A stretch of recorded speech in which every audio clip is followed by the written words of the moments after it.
Setengah saking fadilahipun hauqalah utawi waosan la haula wala quwata illa billahil aliyil azim menika di samping kagem ngicali raos ngujub lan takabur wonten ing manah kita ugi wonten faedah lintu ingkang ngremenaken.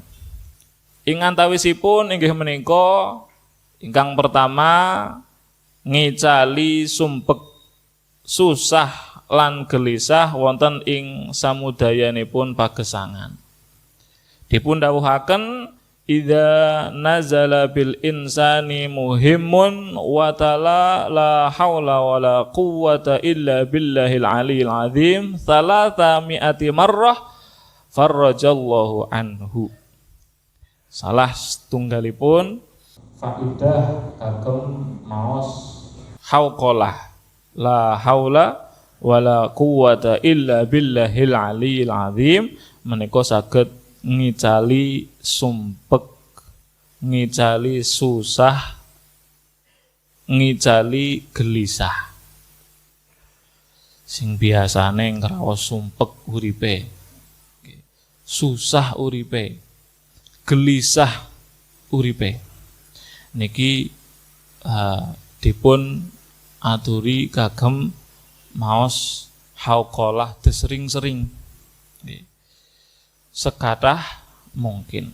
Nah, dipun dawuhaken sinten tiyange menika dipun paringi gelisah, bimbang, susah lan piyambake maos la haula wala quwwata illa billahil aliyil azim kaping 300 insyaallah Allah Subhanahu wa taala badhe maringi jalan keluar kagem sedaya kebimbangan lajeng kesusahan kesumpekanipun. Allahumma amin ya rabbal alamin. Maos hauqalah kaping pinten?